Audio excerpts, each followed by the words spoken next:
So in today's class, we'll be discussing the clinical and laboratory scoring system for the diagnosis of the appendicitis. तो appendicitis की खास तौर से अगर हम बात करें, इसमें जो चैलेंज है, मेजर चैलेंज है डायग्नोसिस का। तो इसको ईजी करने के लिए कुछ स्कोरिंग सिस्टम्स यूटिलाइज किया जाता है, जिसमें सबसे कॉमन स्कोरिंग सिस्टम है, जैसे हम अल्वेरेडो स्कोरिंग सिस्टम, वो हम डिस्कस करेंगे। इसके अलावा क्लाम है और कई सारे स्कोरिंग सिस्टम है।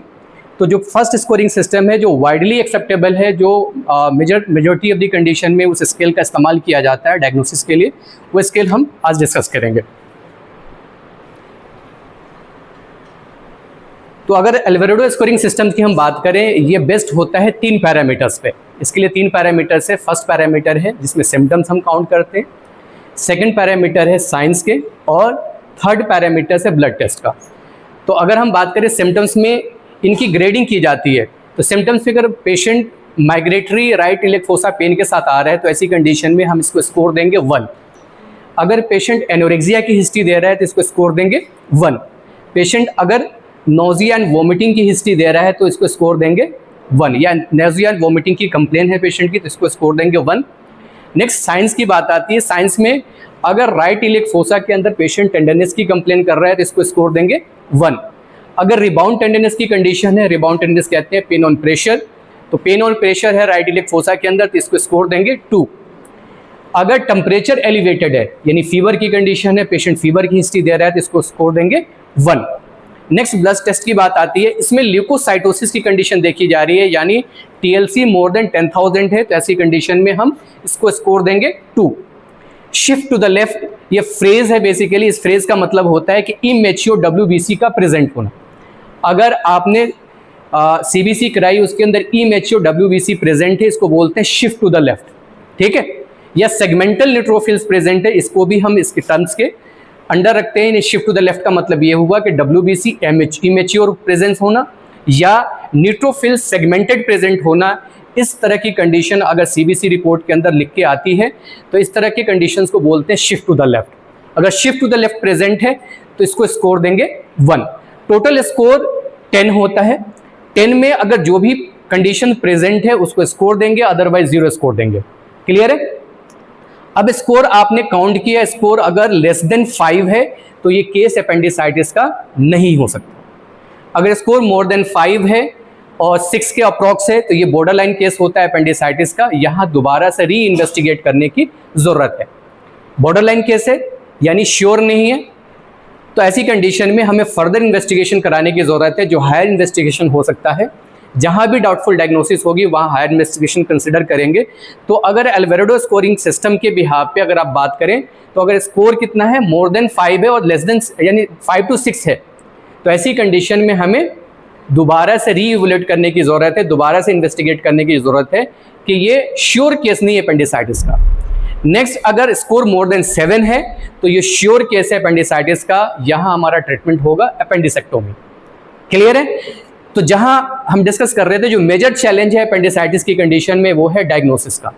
तो अगर डायग्नोसिस डिफिकल्ट है, डायग्नोसिस नहीं हो पा रही है, तो हम ट्रीटमेंट नहीं करेंगे। ट्रीटमेंट नहीं करेंगे तो प्रॉब्लम या कॉम्प्लिकेशन डेवलप होने के चांसेस ज़्यादा है। यानी डिलेड डायग्नोसिस होगी तो डिलेड ट्रीटमेंट होगा, डिलेड ट्रीटमेंट होगा तो कॉम्प्लिकेशन डेवलप होने के चांसेस ज़्यादा है।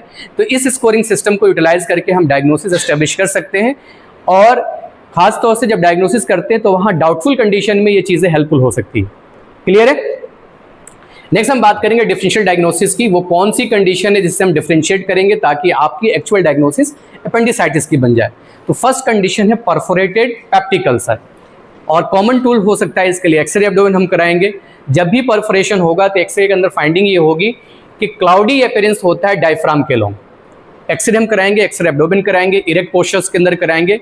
2 पोस्चर में जनरली एक्सरे कराते हैं, इरेक्ट एंड सुपाइन। यहाँ इरेक्ट पोस्चर में कराएंगे। तो फर्स्ट फाइंडिंग जो सजेस्ट करेगी एक्सरे एब्डोमेन की, जो परफोरेशन को सजेस्ट करेगा, वह है cloudy appearance along the diaphragm. वो क्लाउडी अपीयरेंस की होगा। जो भी परफोरेशन के बाद जो गैसियस कंटेंट है वो रिलीज होगा पेरिटोनियम के अंदर।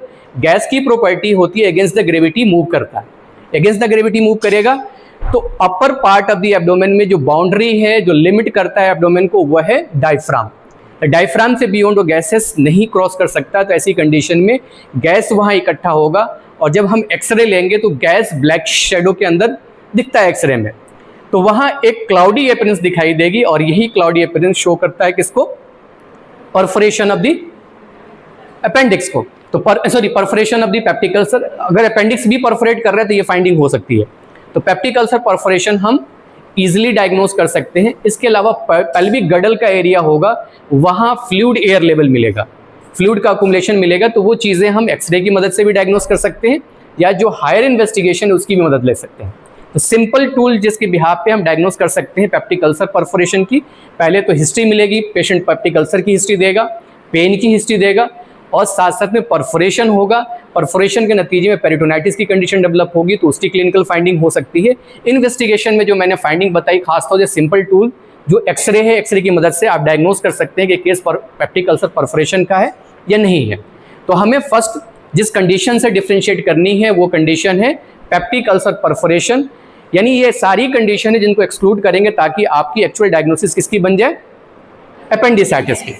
यानी इन कंडीशंस को एक्सक्लूड करेंगे तभी आपकी डायग्नोसिस क्या होगी? अगर वो केस आप सस्पेक्ट कर रहे हैं अपेंडिसाइटिस का है तो अपेंडिसाइटिस की कंडीशन में इन सारी कंडीशंस को हम एक्सक्लूड करेंगे, तब आपकी डायग्नोसिस अपेंडिसाइटिस की बन सकती है। ऐसे ही रप्चर्ड ट्विस्टेड ओवेरियन सिस्ट है, रप्चर्ड हो गया ओवेरियन सिस्ट या ट्विस्टेड ओवेरियन सिस्ट है, तो ऐसी कंडीशन में सिमिलर प्रेजेंटेशन हो सकता है। तो आप फीमेल है, रिप्रोडक्टिव एज ग्रुप के अंदर है, जहां पॉसिबिलिटी किसकी? ओवेरियन सिस्ट की, या हिस्ट्री पहले से ओवेरियन सिस्ट की है, तो अगर राइट साइड ओवेरियन सिस्ट की हिस्ट्री है तो पॉसिबिलिटी क्या हो सकती है कि रप्चर होने के बाद सिमिलर पेन हो सकता है, या जो सिस्ट है अपनी एक्सिस पे रोटेट हो जाए, तो ऐसी कंडीशन में इस कंडीशन को बोलेंगे ट्विस्टिंग ऑफ ओवेरियन सिस्ट। तो ये कंडीशन अगर है तो यहाँ भी सिमिलर प्रेजेंटेशन हो सकता है, तो इस कंडीशन को भी एक्सक्लूड करेंगे। नेक्स्ट है एक्यूट कोलिसिस्टाइटिस। एक्यूट कोलिसिस्टाइटिस के कंडीशन में भी रेफर्ड पेन हो सकता है लोअर एब्डोमेन के अंदर, तो इसको हम एक्सक्लूड करेंगे। राइट यूरेटिक कैलकुलस है या कोलिक है, राइट यूरेटिक कैलकुलस है, उसको भी एक्सक्लूड करेंगे। ऐसे ही एंट्रोकोलाइटिस की कंडीशन है, यानी इंटेस्टिनल इन्फेक्शन है, तो ऐसी कंडीशन में भी सिमिलर प्रेजेंटेशन हो सकता है। या राइट एक्यूट पाइलोनेफ्राइटिस की कंडीशन है तो इसमें भी सिमिलर प्रेजेंटेशन हो सकता है। यानी इन सारी कंडीशंस को डिफ्रेंशिएट करेंगे ताकि आपकी एक्चुअल डायग्नोसिस अपेंडिसाइटिस की बन जाए। अब कुछ कंडीशंस ऐसी हैं जिनमें और भी हम डिफ्रेंशिएट करने की ज़रूरत है। तो डिफरेंशियल डायग्नोसिस में और भी कंडीशन है, जैसे मेजेंटिक लिम्फेडेनाइटिस की कंडीशन है। मेजेंटिक लिम्फ नोड, मेजेंट्री के अंदर जो लिम्फ नोड है वो अगर एनलार्ज हो जाएगा तो उसमें भी सिमिलर प्रेजेंटेशन हो सकता है, तो मेजेंटिक लिम्फेडेनाइटिस से भी हम डिफ्रेंशिएट करेंगे।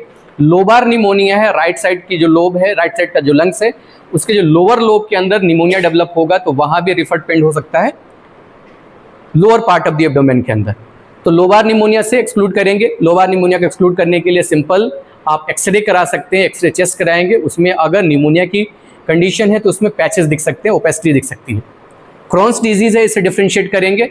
एक्यूट पैनकेटाइटिस है, इसमें सिमिलर प्रेजेंटेशन हो सकता है, इससे डिफ्रेंशिएट करेंगे। मिकल्स डायवर्टिकुलाइटिस की कंडीशन है, उससे डिफ्रेंशिएट करेंगे। एक्यूट क्राइसिस है, पोर्फायरिया की कंडीशन है, उससे डिफ्रेंशिएट करेंगे।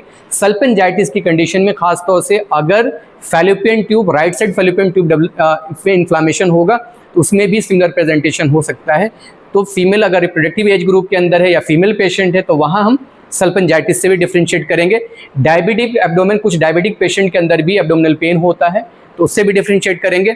एक्टोपिक गेस्टेशन है या एक्टोपिक गेस्टेशन अगर वो रप्चर हो गया है, यानी एक्टोपिक प्रेगनेंसी रप्चर हुआ है तो उसमें भी सिमिलर प्रेजेंटेशन हो सकता है। या टिफलाइटिस की कंडीशन है तो उससे भी हम डिफ्रेंशिएट करेंगे। इन सारी कंडीशंस को हम डिफ्रेंशिएट करेंगे ताकि आपकी एक्चुअल डायग्नोसिस बन जाए। नेक्स्ट हम बात करेंगे बच्चों के अंदर कैसे डिफ्रेंशिएट करेंगे। तो बच्चों में खासतौर से डिफ़िकल्टीज़ होती हैं, खासतौर से स्कूल गोइंग बच्चे हैं या जिनमें इंटेलेक्चुअल डेवलपमेंट अभी बहुत ज़्यादा नहीं है, यानी इन्फेंट्स हैं, 1 ईयर एज ग्रुप के अंदर है या उसके अप्रॉक्स हैं, तो ऐसी कंडीशन में ये बच्चे, उनमें इंटेलेक्चुअल डेवलपमेंट इस तरह से नहीं हुआ है कि वो प्रॉपर हिस्ट्री दे सके और प्रॉपर कंप्लेन आपको बता सके। तो यहाँ डायग्नोसिस क्या हो सकती है, डिफ़िकल्ट हो सकती है। डिफ़िकल्ट डायग्नोसिस के केस में क्या होगा, आपका जो ट्रीटमेंट होगा डिलेड होगा तो कॉम्प्लिकेशन डेवलप होने के चांसेस ज़्यादा हैं। तो हम यहाँ बात करेंगे कि बच्चों में ख़ासतौर से कौन कौन सी कंडीशन है जिससे डिफ्रेंशिएट करेंगे।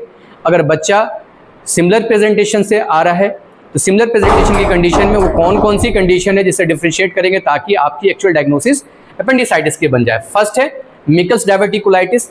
मिकल्स डायवर्टिकुला बेसिकली ये कंजेनाइटल एनोमलीज के फॉर्म में या कंजेनाइटल डिफॉर्मिटीज़ के फॉर्म में डेवलप होगा। तो मिकल्स डायवर्टिकुला कंजेनाइटल एनोमलीज है, अगर उसमें इन्फ्लामेशन हो जाएगा इसको बोलेंगे मिकल्स डायवर्टिकुलाइटिस। ठीक है, तो मिकस डायवर्टिकुलाइटिस हम डिफरेंशिएट करेंगे, एक्यूट कोलाइटिस से डिफरेंशिएट करेंगे, एक्यूट इलियक लिम्फेडेनाइटिस से डिफरेंशिएट करेंगे, इंटरसेप्शन से डिफरेंशिएट करेंगे, राउंड वर्म कोलिक है या लोबार निमोनिया, इससे डिफरेंशिएट करेंगे। नेक्स्ट अगर फीमेल की बात करें तो फीमेल में कौन कौन सी कंडीशन है, यानी हम एज वाइज भी डिफरेंशिएशन देख रहे हैं और जेंडर वाइज भी डिफरेंशिएशन देख रहे हैं। तो अगर फीमेल पेशेंट है तो फीमेल पेशेंट में अगर एक्यूट एब्डोमेन के साथ पेशेंट आ रही है और उसका प्रेजेंटेशन इस तरह से है कि वो मिमिक कर रहा है किससे, अपेंडिसाइटिस से, तो पहले हम डिफरेंशियल डायग्नोसिस करेंगे ताकि आपकी एक्चुअल डायग्नोसिस अपेंडिसाइटिस की बन जाए। तो वो कौन सी कंडीशन है, फर्स्ट है रप्चर्ड एक्टोपिक प्रेगनेंसी, उससे डिफरेंशिएट करेंगे। मिसल मर्ज, वो ऑलरेडी मैं बता चुका हूँ कि रप्चर्ड फॉलिकल्स की वजह से खासतौर से ओवुलेशंस के टाइम पे एक पेन होता है, कई बार सेंसिटिव पेशेंट है उसमें पेन एग्रेवेटेड हो सकता है, तो वो सिमिलर प्रेजेंटेशन हो सकता है जो मिमिक कर सकता है अपेंडिसाइटिस से।